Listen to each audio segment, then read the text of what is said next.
Assalamualaikum warahmatullahi wabarakatuh. Perkenalkan, nama saya Rizky Anissa dengan NIM 11820600040 dari semester 5B.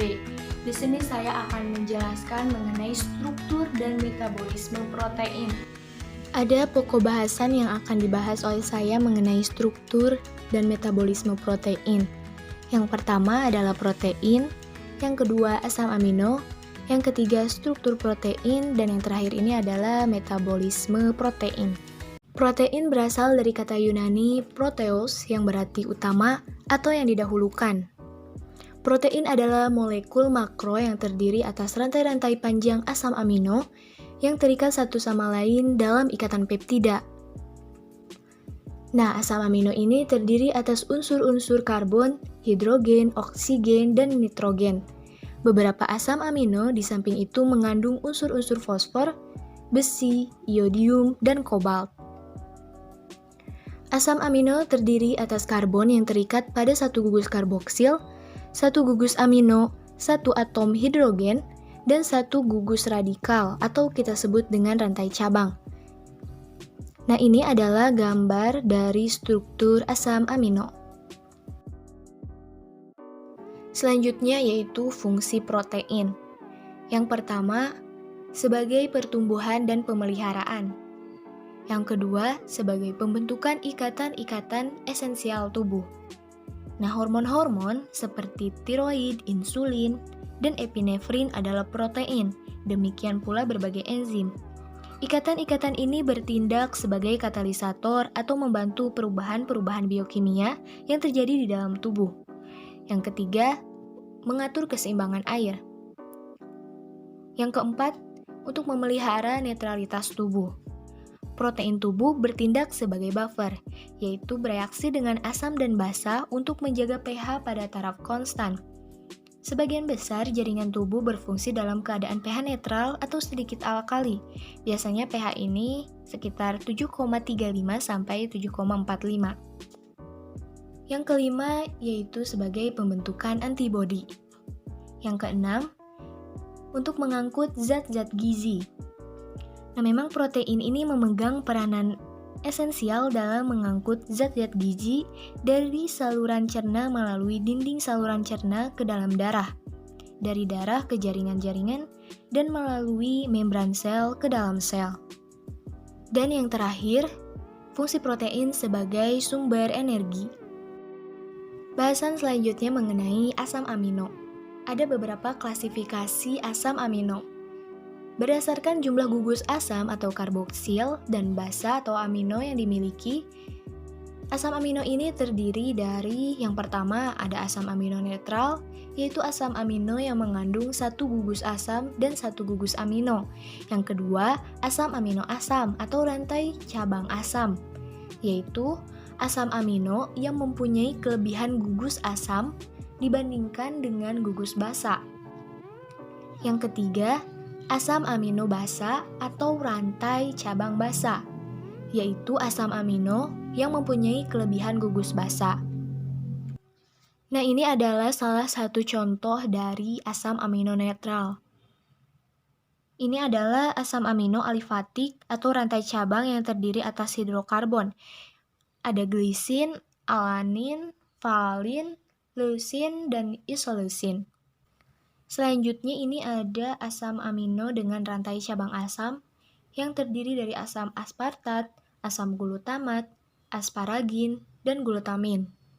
Dan yang terakhir ini ada contoh dari asam amino dengan rantai cabang basa. Nah, berdasarkan kemampuan tubuh untuk mensintesis asam amino, ini dikelompokkan menjadi dua, yaitu asam amino non-esensial dan asam amino esensial. Asam amino non-esensial ini yaitu asam amino yang dapat disintesa di dalam tubuh. Sedangkan asam amino esensial yaitu asam amino yang tidak dapat disintesis di dalam tubuh yang dapat diperoleh dari makanan baik dari hewan maupun dari tumbuhan. Nah, ini ada tabel asam amino yang termasuk esensial atau asam amino non-esensial yang terdapat dalam protein. Selanjutnya ini mengenai struktur protein.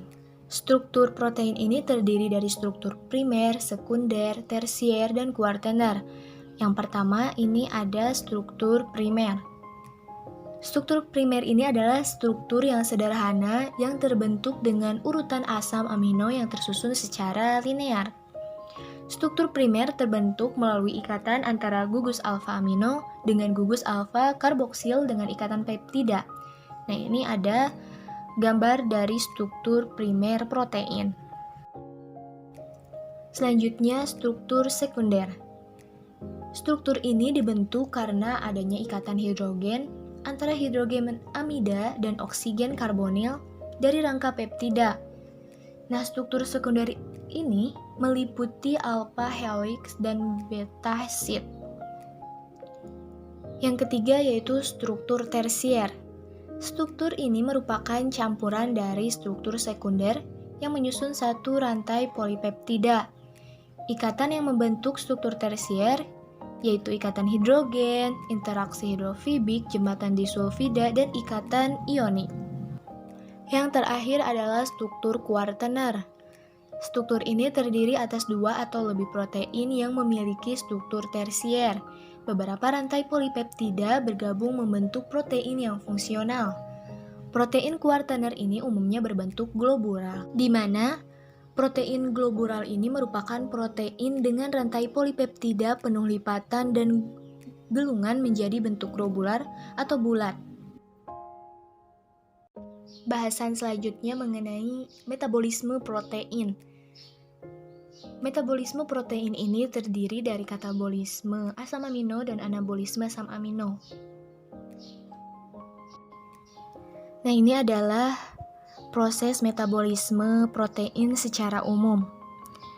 Protein dalam makanan yang kita makan ini akan dicerna dalam lambung dan usus, yang nantinya akan menghasilkan asam amino.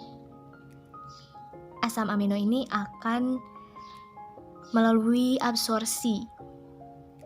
Asam amino akan dibawa oleh darah menuju ke hati. Hati ini merupakan organ tubuh di mana terjadi reaksi katabolisme dan anabolisme. Nantinya akan menghasilkan amonia dan kerangka karbon. Amonia ini akan mengalami sintesis, membentuk urea atau asam amino yang baru. Nah, pembentukan urea ini terjadi di dalam siklus urea. Sedangkan untuk kerangka karbon akan ikut dalam siklus asam sitrat. Yang akan kita bahas yang pertama ini adalah katabolisme asam amino, di mana katabolisme asam amino ini ada beberapa tahapan atau proses. Yang pertama ada pemindahan gugus amina yang melalui dua proses transaminasi dan deaminasi. Yang kedua yaitu siklus urea. Dan yang ketiga ada perubahan kerangka karbon. Dan yang terakhir ini ada siklus asam sitrat. Yang pertama yaitu pemindahan gugus amina. Ini berlangsung di hepar melalui dua proses yaitu transaminasi dan deaminasi. Yang pertama yaitu transaminasi. Transaminasi adalah proses perubahan asam amino menjadi jenis asam amino yang lain.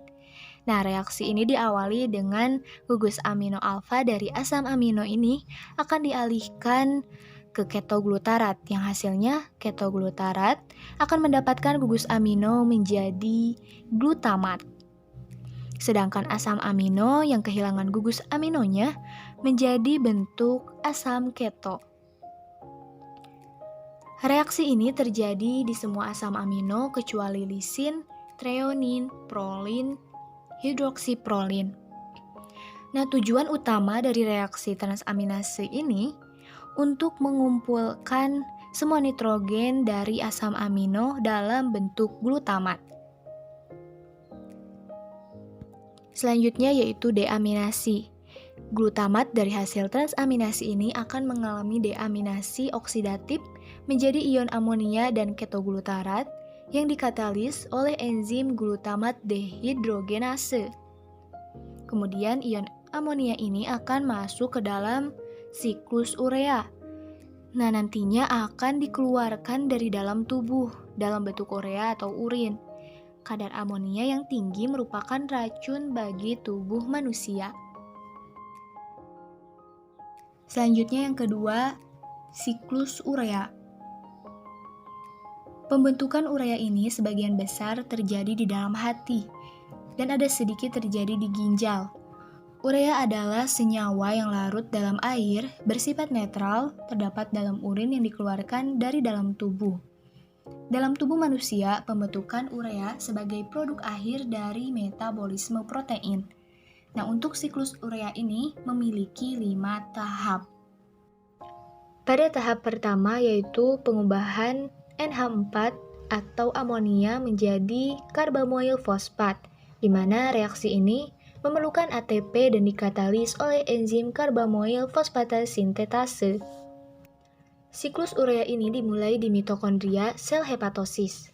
Senyawa ini akan memberikan gugus karbamoilnya ke ornitin, sehingga terbentuk sitrulin dan melepaskan fosfor anorganik.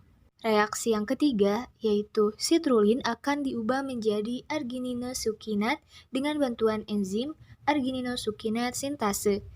Ini terjadi di sitoplasma. Reaksi yang keempat, argininosukinat ini akan diubah menjadi arginin dan fumarat dengan bantuan enzim argininosukinat litase. Dan tahap yang terakhir, terurainya arginin menjadi urea dan ornitin. Reaksinya dikatalis oleh enzim arginase, suatu enzim sitosol. Urea akan dikeluarkan dalam urin, sedangkan ornitin akan terbentuk kembali dan diangkut ke mitokondria untuk kemudian dipakai lagi dalam siklus urea. Yang ketiga yaitu perubahan kerangka karbon dan sintesis asam sitrat. Kerangka karbon atau atom C dari asam amino yang telah mengalami pemindahan gugus akan masuk ke dalam siklus asam sitrat. Asam amino ini terbentuk senyawa yang bersifat glukogenik dan ketogenik. Yang bersifat glukogenik ini diantaranya ada pirufat, oksaloasetat, fumarat, suksinil-CoA, dan ketoglutarat. Sedangkan untuk ketogenik ini yaitu asetoasetil-CoA dan asetil-CoA. Dan yang terakhir ini ada anabolisme asam amino atau disebut dengan sintesis asam amino. Asam amino selain dari makanan yang diperoleh, kita dapat memperolehnya dari sintesis baik dalam glikolisis maupun dalam tahap siklus asam sitrat. Begitulah penjelasan mengenai struktur dan metabolisme protein. Terima kasih. Wassalamualaikum warahmatullahi wabarakatuh.